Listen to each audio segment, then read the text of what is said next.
I'll never forget the feeling of that paper in my hands. The lawyer's office was cold, one of those fancy Manhattan buildings where even the air conditioning feels expensive. My fingers kept trembling as I read the number over and over again, like maybe if I blinked enough times, it would change. $7 million. The lawyer, a gray-haired man named Mr. Peterson, who smelled like cigars and old money, was still talking. Something about trust provisions and beneficiary requirements. But his words sounded like they were coming from underwater. All I could focus on was that number, printed in neat black ink on cream-colored paper that probably cost more than my first car. This wasn't some lottery win. This was an inheritance from a distant relative I'd never met. This was money that had been sitting in an account since before I was born. Money from my grandmother, a woman I barely remembered, that had been passed down to my mother in 1982. 42 years ago. My mother had been sitting on $7 million for 42 years and never said a single word to me about it. But here's the part that made my stomach turn into knots. As I kept reading through the legal documents spread across Mr. Peterson's mahogany desk, I found something else. Conditions, rules, requirements that had to be met. And buried in the middle of all that legal language was a name that should have been mine, but wasn't listed first. I'm getting ahead of myself, though. You need to understand how we got to this moment. You need to know about the woman I thought my mother was, and how spectacularly wrong I'd been about everything. My name is Harrison Bill. I'm 38 years old. For a greater part of my life, I've been what everyone calls a good son. Despite my busy schedule, I find time to call home every Sunday, help with taxes and doctor's appointments. I even bought my mother a house because, well, I felt she deserved better than a cramped apartment in Queens. I thought I knew everything about my mother, Brisa. I thought I understood her struggles, her sacrifices, her entire life story. I was wrong about all of it. Mom raised me by herself. Dad left when I was 3, just walked out one Tuesday morning to get cigarettes and never came back. Such a cliche that it's almost embarrassing to tell people. I have maybe 4 or 5 real memories of him before he became just an empty space at the dinner table. A laugh I can barely remember. The smell of his aftershave. The way he used to let me stand on his feet while we danced in the kitchen. And then nothing. Just Mom and me against the world. She was 22 when he left. Too young to be doing everything alone, but she managed. She worked as a nurse. Started as a CNA making minimum wage, working overnight shift at hospitals in neighborhoods where you didn't walk alone after dark. She'd come home at 7 in the morning, smelling like disinfectant and exhaustion, and she'd still make me breakfast before I went to school. We lived in a 2-bedroom apartment in Queens. Nothing fancy. The heat only worked half the time in winter. The neighbors upstairs fought so loud you could hear every word through the ceiling. But Mom always said it was enough. That was her word for everything. We had enough food, enough clothes, enough happiness. Looking back now, I wonder if enough was just another lie. When I was 7 years old, she made me a promise. I remember it clearly because it was the night of my birthday. She worked a double shift, but still managed to get me a cake, just a small one from the grocery store. But she put candles on it and everything. After I blew them out, she sat on the edge of my bed and held my hand. "Harrison," she said, and her voice had the serious quality that made me pay attention. "I'm going to make sure you have the life I never got. A real education, real opportunities. You're going to be secure in ways I never was." I believe her completely. When you're 7 and your mom says something with that kind of fire in her eyes, you don't question it. You just trust. And she delivered on that promise. At least, that's what I thought. She went back to school while working full-time. I'd watch her fall asleep at the kitchen table. Textbooks open in front of her, highlighters still in her hand. She got her LPN license, then her RN. By the time I was 14, she was making decent money. Not great, but better than before. We moved to a slightly nicer apartment. I got my own bedroom for the first time in my life. Mom got a 1-bedroom place and absolutely refused to upgrade to anything bigger. The extra money needs to go to your college fund, she'd say whenever I suggested she get a nicer place. That fund is more important than having a bigger bedroom. That college fund became like a sacred object in our house. She talked about it constantly. Every bonus she earned at work went into it. Every tax refund. Every birthday check from relatives. She'd show me the statements sometimes, pointing at the growing balance with pride. "This is your ticket out, Harrison," she'd say. "This is how you don't end up like me, working yourself to death just to keep the lights on." I internalized that message deep in my bones. Hard work equals success. Save for the future. Sacrifice today for a better tomorrow.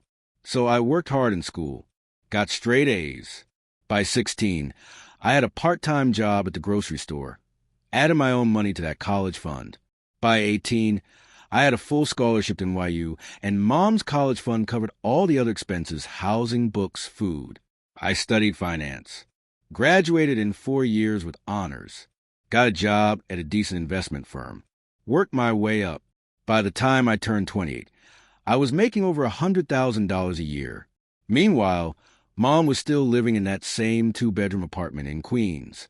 Every time I visited, every time I saw her squeezing past the old furniture and dealing with neighbors who blasted music at 2 in the morning, I'd ask her the same question: "Why don't you move somewhere better?" And every single time, she'd give me the same answer: "I'm comfortable here, honey. Besides, rent in this city is absolutely crazy. I'd rather save my money for something important. Save, conserve, prepare for emergencies." That was the soundtrack of my entire childhood, playing on repeat. So when I turned 32 and I was doing really well at work, like genuinely successful, I decided to do something big. Something that would show her that all those sacrifices hadn't been for nothing. I bought her a house. I found it almost by accident. I was driving through Westchester County, looking at properties for a client, and I saw this beautiful 3-bedroom colonial with a for sale sign out front. It had a nice yard, a garage, a neighborhood where you could actually walk around at night without worrying. The price was high, but I'd been saving aggressively for years, learning from the master herself. I made an offer that same day. Didn't even tell her about it. I wanted it to be a surprise. When the sale went through, I drove her up there under the pretense of looking at a client's house. We pulled into the driveway, and I handed her the keys. "Happy Mother's Day." I said, "It's yours. No mortgage. I paid cash." She didn't react the way I expected. She cried, not the happy, overwhelmed kind of crying you see in movies. She cried like I'd hurt her somehow, like I'd done something terrible. "Harrison, no," she kept saying. "This is too much. I can't accept this. I don't deserve something like this." "Yes, you do," I insisted. "You raised me by yourself. You worked double shifts for years. You made sure I had everything I needed. Let me take care of you for once." It took me 3 hours to convince her to accept it. 3 hours of her crying and protesting and saying it was too much and not right. I thought she was just being modest. I thought she was overwhelmed by the gesture. Now I know she was crying because she felt guilty. She moved into the house. For 6 years, everything seemed perfect. She decorated it exactly how she wanted. She planted a garden. She made friends with the neighbors. Every time I visited, she'd thank me again for the house, and I'd feel this warm glow of satisfaction, like I'd finally paid her back for everything she'd done for me. I thought we were closer than ever. I had no idea the bomb that was waiting to go off. The first crack in the facade appeared about 8 months ago. Mom had just turned 71, and I'd started noticing changes. Small things at first. She'd mention her knees hurting when she climbed the stairs. Her doctor had put her on blood pressure medication. She seemed tired all the time, even though she retired from nursing 2 years earlier. One Sunday afternoon, she brought up moving. "I've been thinking," she said, in that casual way people use when they've been thinking about something constantly. "Maybe I should get an apartment again, something on one level. The stairs in this house are getting hard to manage." I immediately went into problem-solving mode. That's what good sons do, right? "Don't worry about it," I said. "We'll renovate. I'll hire a contractor. We can turn the master bedroom into a full suite bathroom, everything. You won't need to use the stairs at all." And that's exactly what I did. I spent $40,000 renovating that bedroom. Walk-in shower with grab bars, non-slip flooring, a small kitchenette, so she wouldn't have to go upstairs for snacks. I even hired a cleaning service to come twice a week, so she wouldn't have to worry about maintaining the house. She seemed grateful. She thanked me profusely. But something had changed in her demeanor. She seemed distracted, anxious about things she wouldn't explain. I started noticing other weird things too. Money would disappear from her purse that she couldn't account for. She'd mentioned spending $200, but couldn't remember what she'd bought. She'd have new furniture delivered, expensive stuff, but get defensive when I asked about it. I'm allowed to spend my own money, Harrison. She snapped at me one day when I questioned a $1,500 chair that appeared in her bedroom. I'm 71 years old. I'm not a child who needs permission. That was the first time she'd ever spoken to me like that. Sharp, almost hostile. I backed off, thinking maybe I was being too controlling. Maybe she needed space to make her own decisions. Then my Aunt Diane called me. Aunt Diane is Mom's younger sister. She's always been the more straightforward one in the family. The kind of person who says what she's thinking even when it's uncomfortable. So when her name popped up on my phone, I knew something was wrong. "Harrison," she said, her voice careful, like she was walking on eggshells. "I need to talk to you about your mother. I don't want to overstep, but I'm genuinely worried." My stomach immediately tensed up. Worried about what? She's been asking family members for money. Not huge amounts. A few hundred here, 1,000 there. But it's happened with me, with your Uncle Tom, with your cousin Marie. When I asked her what she needed it for, she got really vague. Said she had some expenses. But Harrison, she retired with a full pension. She doesn't have a mortgage. What expenses could she possibly have that require borrowing money from family? I felt something cold settle in my chest. How many times has this happened? I asked. With me? 3 times in the past 2 months. I gave her money the first 2 times because I thought maybe she was having trouble with bills or something. But the 3rd time, I said I needed to understand what was going on first. She got really upset and hung up on me. We haven't talked since. After I got off the phone with Diane, I drove straight to the house. Mom was in the garden, planting something. She looked up when she heard my car, and I saw this flash of something in her eyes. Fear? Guilt? I couldn't quite place it. "We need to talk," I said. She stood up slowly, brushing dirt off her hands. "About what?" "Diane says you've been asking family members for money. Why would you do that? You have your pension. You have your savings. I bought you a house with no mortgage. What could you possibly need money for?" She wouldn't look at me, just kept brushing dirt off her pants, even though she'd already gotten it all off. "I needed some things," she said quietly. "Personal things." "What things, Mom? Be specific." "Just things, Harrison. I don't want to discuss this with you."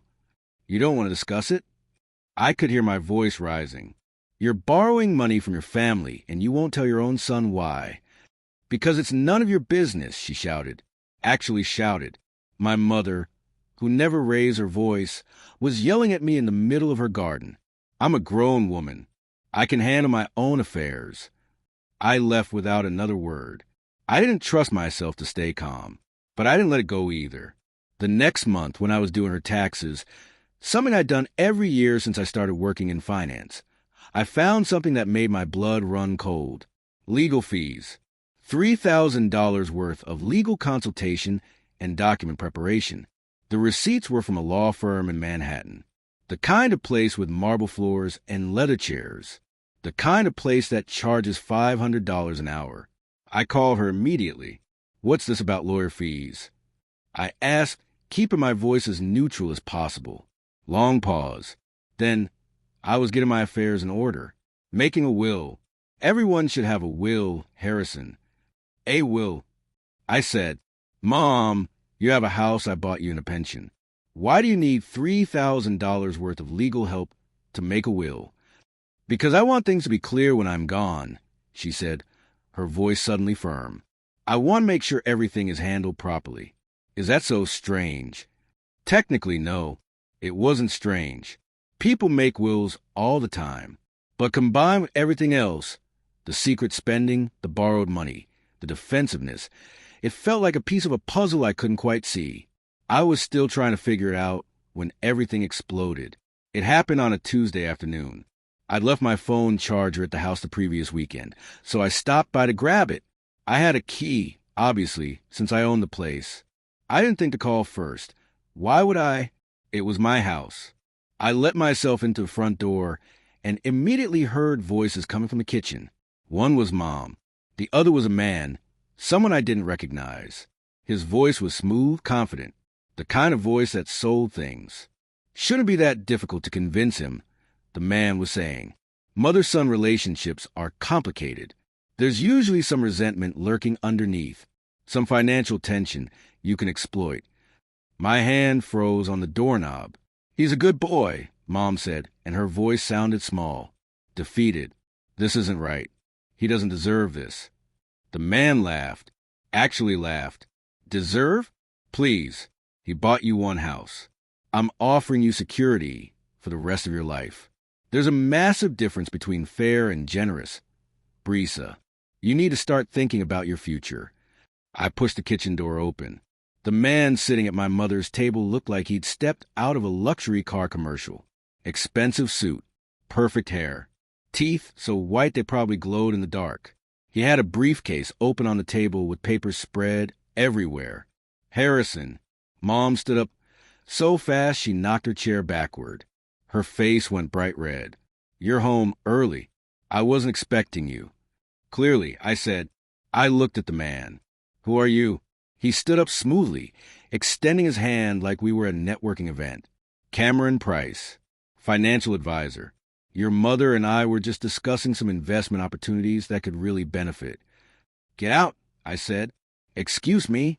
He actually had the nerve to look offended. Out. Now, this is my house, and you're not welcome in it. Harrison, please. Mom started. Out. I pointed at the door. Cameron gathered his papers with practiced efficiency. Clearly not the first time he'd been thrown out of someone's house. But before he left, he stopped right in front of me, close enough that I could smell his cologne. Your mother has more money than she knows what to do with, he said quietly.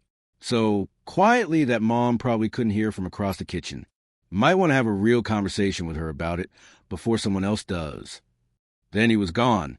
I turned to my mother. She was crying, silent tears running down her face. What was that about? I asked, and don't lie to me. I'm done with the lies. She sat back down at the table, put her face in her hands. When she finally looked up at me, she looked older than I'd ever seen her. I need to tell you something, she said, but you have to promise not to be angry. That's when I knew. In that exact moment, before she said another word, I knew that my entire life had been built on lies. I'm already angry, I said, so you might as well tell me the truth. She reached into her purse and pulled out an envelope. The paper was expensive, that thick cream-color kind that rich people use. It had been opened and resealed multiple times. I could see the creases in the paper. This, she said, her voice barely above a whisper, is a letter from my mother, your grandmother. It came to me in 1982, right before she died. She left me money, a lot of money. My heart started pounding. How much money? $7 million. In a trust fund. The room tilted sideways. I had to sit down. $7 million. My mother, the woman who worked double shifts to buy me school supplies, had inherited $7 million before I was even born. Why? That was all I could say. Just that one word. Why? She took a shaky breath. Because my mother's will came with conditions. Specific requirements I had to meet to access the money. I could only receive distributions if I was living a certain way, if I was married, if I had a child and was raising you with what she called appropriate values and Christian discipline. I felt like I'd been punched in the stomach. What does that even mean? I asked, even though part of me was starting to understand. It means, Mom said slowly, that the money came with behavioral requirements. My mother was controlling my entire life, even from beyond the grave. She'd been controlling me since I was a little girl, and she found a way to keep doing it after she died. And you just accepted it? I couldn't keep the disbelief out of my voice. I was 25 years old and terrified, she said. Your father had just left. I had a 3-year-old son. I was barely making enough money to keep us fed. And then this letter came telling me I had $7 million waiting for me if I just followed my mother's rules. It felt like a lifeline. I stood up and started pacing. I couldn't sit still. So what changed? I demanded. Why are you telling me now? Why was that man in my kitchen? Mom's hands were shaking. She clasped them together on the table. Because the trust expires when I turn 75. That's in less than 4 years. Once it expires, all the remaining money, and there are still millions left, goes to the charity my mother designated in her will. It all disappears. Unless, I could tell there was an unless coming. Unless I have a qualifying grandchild, someone born in wedlock, raised with Christian values. If I can prove that I have a grandchild who meets the conditions, the trust continues. The money stays in the family. I stopped pacing and stared at her. Oh my God, I said. Cameron Price isn't a financial advisor. He's someone I met at church 3 months ago who seemed like he could give me grandchildren who would meet the criteria, she finished. The words came out in a rush, like she'd been holding them in for so long they'd built up pressure. Harrison, I'm sorry. I've been desperate. I've been so desperate to keep this money in the family that I haven't been thinking straight. Not thinking straight? I repeated. Mom, you were about to marry a complete stranger to satisfy a dead woman's sick requirements and secure an inheritance. That's not thinking straight. That's insane. I know how it sounds. Do you? I shouted. Do you actually understand how completely insane this is? You've been lying to me for my entire life. You raised me to believe that we were poor, that we struggled, that every penny mattered. You let me work at a grocery store when I was 16 because I thought we needed the money. You let me take out student loans for the parts my scholarship didn't cover because I didn't want to burden you. The money had conditions. I don't care about the conditions. My voice cracked. I care that you lied to me, that you watched me struggle and sacrifice and work myself half to death, and the whole time you had millions sitting in an account somewhere. Millions, Mom. She was sobbing now, full-on sobbing, but I couldn't stop. And now you're willing to marry a predator. Because that's what he is, that's obvious. Just to extend an inheritance from a woman who's been dead for 40 years? What does that make you? She didn't answer. She couldn't. I grabbed my phone charger and left. Slammed the door so hard on my way out that I heard something fall inside. I didn't go back for 2 weeks. During those 2 weeks, I did something I probably should have done years ago. Something that felt like betrayal, but also felt like survival. I hired a lawyer, not to sue my mother. I didn't want her money, didn't want anything from her at that point, but to understand what was actually happening, to understand the legal reality of the situation. My lawyer, Maurice, was an older guy who specialized in trusts and estates. He had this calm, methodical way of explaining things that helped me feel less like I was losing my mind. I showed him copies of the trust documents. Mom had left them on the kitchen table that day, probably too upset to remember to put them away. Maurice read through everything carefully. Took him almost an hour. When he finally looked up at me, his expression was grim. This is one of the most restrictive trusts I've ever seen, he said. But it's not illegal. Your grandmother had every right to attach whatever conditions she wanted to her money. But there has to be something. I started. There are some interesting elements, he interrupted. For example, your mother has been receiving distributions from this trust for 42 years without ever updating her beneficiary designation. The current language states that if she dies without qualifying grandchildren, all remaining funds go to the designated charity. But there's another clause here that's particularly relevant. He pointed to a section of dense legal text. If your mother remarries without the trustee's permission, she loses access to all future distributions. And the trustees have the right to deny permission for any marriage they deem contrary to the values of the settler. Something in my chest loosened slightly. So if she marries Cameron Price, I said slowly. The trustees would almost certainly block it. He's not exactly the kind of upstanding Christian man your grandmother had in mind. And once they block it, your mother's access to the trust will be terminated immediately. The money would go to the charity, and that would be the end of it. What about me? I asked, is there any way the money could come to me? Maurice flipped through more pages. Theoretically, yes. You would have had to be born in a legitimate marriage, which you were, and raised in a Christian household with appropriate values. But here's the problem. You're already 38 years old. The trust language specifies that grandchildren must be under 18 when the money transfers. Even if your mother had a child tomorrow and that child eventually qualified, you'd be nearly 60 before any money moved, and the trust would have already expired by then anyway. So what happens if my mother just dies? I asked quietly. Before she could do anything? Maurice set down the papers and looked at me seriously. Then the money goes to the charity. You would inherit the house, which you already own anyway, and whatever personal assets she has. Her pension would stop. Everything else disappears. I left that office knowing exactly what I had to do. For the next week, I didn't answer my mother's calls. She left voicemails. Dozens of them. The first few were apologetic. Then they got desperate. Then angry. Then desperate again. I listened to them all. But I didn't respond. I was waiting, watching, and then I saw it happen. I'd been driving past the house every few days just to check. I know that sounds creepy, but I needed to know what she was doing. If I owned the house, I had a right to know who was coming and going. On the 8th day, I saw Cameron's BMW in the driveway. I parked down the street and watched. They were standing in the driveway, talking. Even from a distance, I could read the body language.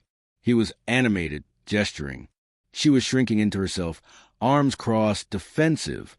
He was pressuring her, and she was wavering. The next day, I got a call from Mom's lawyer. Mr. Bill, he said, I'm calling to inform you that your mother has requested we remove you as a beneficiary from her will. She's making some significant changes to her estate planning. That's when I knew I had to act. I drove to the house and let myself in. Mom was in the living room, sitting on that expensive chair she'd bought. She looked up when I walked in, and her expression was a mix of hope and fear. Harrison, she said, I've been calling you. I know. I sat down across from her. I need to ask you something, and I need a completely honest answer. Do you actually love Cameron Price? Her face crumpled. She shook her head.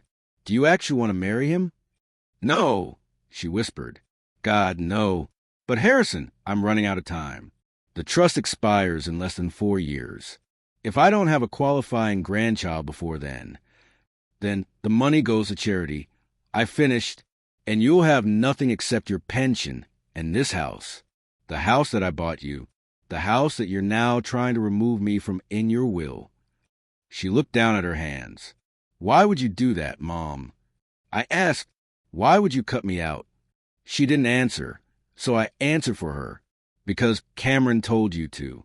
Because he knows that if you marry him and you die without producing a qualifying grandchild, the trust terminates and the money disappears. But if I'm not in your will, he gets the house. That's his real play. He doesn't care about your inheritance. He can't touch that anyway, but he can get my house. Mom's face went pale. Oh, God. Oh, my God. I didn't think about it like that. Yeah, I said. Oh, my God. I stood up and looked down at her. This woman who raised me. This woman who I'd loved and trusted my entire life. This stranger. Here's what's going to happen, I said, my voice calm and cold. You're going to break up with Cameron Price. You're going to tell him that you decided the inheritance isn't worth the chaos. You're going to block his number and never speak to him again. Okay, she said quickly. Yes, I'll do that right now. I'm not finished, I said. You're also going to move out of this house. Her eyes went wide with shock. What? You heard me. You're going to move out. You're going to get your own place. Something small. Something you can actually afford on your pension without touching any of that trust money. And we're going to establish very clear boundaries about our relationship going forward. You're evicting me? Her voice was barely audible. Harrison, you can't. I can, I am, I said. I'm protecting myself from a woman who's been lying to me for my entire life. A woman who is willing to make catastrophically bad decisions because she can't let go of her dead mother's control. Those are two very different things from being a son who takes care of his mother. Please, she begged. I'll fix this. I'll make it right. Just don't. You have 30 days. I said, that's the legal requirement in New York. 30 days to find a new place and move out. I walked out of that house and didn't look back. The 30-day period was brutal. Mom called me every single day, left voicemails that ranged from angry to pleading to threatening. She got my Aunt Diane to call me and yell at me for being cruel. She got her church friends to send me messages about forgiveness and honoring your parents. But I didn't budge. I'd hired a property manager to handle the transition. Everything went through them. I didn't speak to Mom directly. Couldn't risk it. Couldn't risk her talking me out of something I knew was right. She found a one-bedroom apartment in a senior living complex about 30 minutes away. It was nice enough, safe neighborhood, decent amenities. She could afford it comfortably on her pension. The day she moved out, I showed up at the house to do a final walkthrough. Make sure she'd taken everything. Make sure there was no damage. She was loading the last box into a rental truck. When I arrived, she looked smaller somehow, older. Her hair had more gray in it than I remembered. Harrison, she said when she saw me. Thank you for coming. I didn't say anything, just walked past her into the house. She'd taken all her furniture, all her personal items. The house was empty except for the built-in features. It echoed when I walked through it. In the kitchen, on the counter, she left an envelope with my name on it. I picked it up. Inside was a check for $40,000, the exact amount I'd spent on her bedroom renovation. There was a note, too. I can't keep this. I'm sorry for everything. Nah, I tore up the check right there and threw it in the trash. When I came back outside, she was sitting in the driver's seat of the truck, crying. I walked to the window. She rolled it down. I'm going to give the money back, she said, to the charity. I've already contacted the trustees. I don't want it anymore. I don't want any part of what it's turned me into. Good. I said, Can we talk? Eventually, when you're ready? Maybe, I said. We'll see. She nodded and drove away. 3 weeks later, I got a call from Maurice. Your mother made good on her word, he said. She met with the trustees yesterday and signed all the necessary paperwork. She's officially severing her connection to the trust.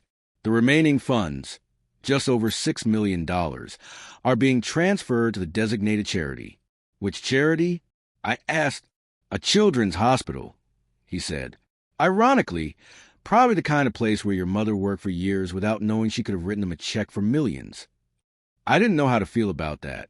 Still don't, honestly. But then something happened that I absolutely did not expect. 2 months after she moved out, I got a call from Aunt Diane. Harrison, she said, and I could hear the panic in her voice. Your mother's in the hospital. She had a stroke. My heart stopped. Is she? She's alive. It was minor, but you need to come. She's asking for you. I drove to the hospital on autopilot. Didn't even remember the drive afterward. Just suddenly I was there in the waiting room, and Aunt Diane was hugging me. She's stable, Diane said. The doctors say she should recover fully. But Harrison, she's been under a lot of stress. That's what caused this. I felt guilt crash over me because of what I did. Because of what she did, Diane corrected firmly. Because she spent 40 years living a lie, and it finally caught up with her. This isn't your fault. They let me go in to see her after a few hours. She was in a hospital bed, looking small and frail under the white sheets. She had N4 in her arm and monitors beeping softly around her. Harrison, she said when she saw me. Her voice was weak but clear. You came. Of course I came, I said, sitting in the chair next to her bed. You're still my mother. I don't deserve. Don't, I interrupted. Just don't. Tell me what the doctor said. They say I need to reduce stress, manage my anxiety better. take my medication consistently. She smiled weakly. Basically, I need to stop being controlled by a woman who's been dead for 40 years. That would probably help. I agreed. We sat in silence for a while. Then she said something that surprised me. I signed the papers, she said. Not just for the trust. I also updated my will. Everything I have, the pension, my savings, everything goes to you, and I made sure there are no conditions, no requirements, no strings attached. Mom, let me finish, she said. I also want to tell you something I should have said a long time ago. You were right to evict me.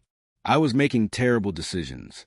I was so tangled up in my mother's manipulation that I couldn't see straight anymore. You did what you had to do to protect yourself, and I don't blame you for it. I didn't know what to say to that. Can I ask you something? She said after a moment. Sure. Do you think we can ever get back to the way things were before all of this? I thought about that question carefully. No, I said honestly. I don't think we can. Too much has happened. Too many lies. But maybe we can build something new. Something based on actual truth this time. She nodded slowly. I'd like that. But we're doing it on my terms. I added. Clear boundaries. No more secrets. No more manipulation. And you're staying in that apartment. The house is mine and it's staying that way. I understand, she said. That's fair. And it was fair. Maybe not kind. Maybe not generous. But fair. She stayed in the hospital for 4 more days. I visited her every day. We talked about small things, the weather, the food, the nurses. We didn't talk about the trust or the money or Cameron Price. We didn't need to. When she was discharged, I helped her get settled back into her apartment, made sure she had groceries, made sure her prescriptions were filled. Then I left. That was 6 months ago. Our relationship now is different. We talk maybe once a week. Short conversations, usually about practical things. How she's feeling. How work is going for me. Whether she needs help with anything. She's made friends at her apartment complex. She volunteers at the hospital where she used to work. She's even dating someone, a retired teacher named Bob, who seems nice enough. I met him once. He doesn't know about the trust or any of the drama. Just knows that she's a widow with a complicated relationship with her son. The house is still mine. I've thought about selling it, but I can't quite bring myself to do it yet. It sits empty most of the time. Sometimes I go there and just walk through the rooms, try to remember what it felt like when I thought I was doing something good, when I thought I understood my mother and our relationship. The trust money is gone. $6 million to a children's hospital. They sent me a thank you letter, not knowing I had anything to do with it. They named a ward after my grandmother, the woman who controlled my mother's entire life with conditions and requirements and impossible standards. The irony isn't lost on me. Sometimes people ask me if I regret what I did, if I regret evicting my own mother.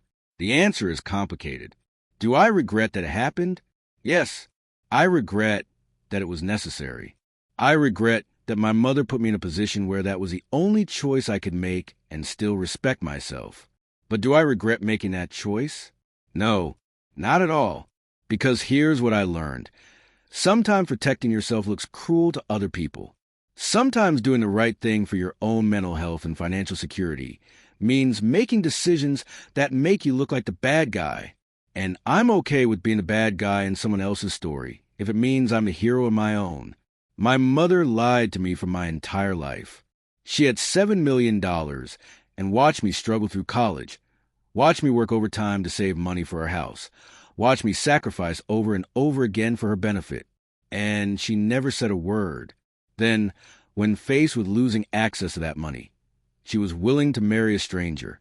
She was willing to manipulate her own son. She was willing to cut me out of her will entirely. Those aren't the actions of someone who deserves unconditional support. Those are the actions of someone who needs to face consequences. So I gave her consequences.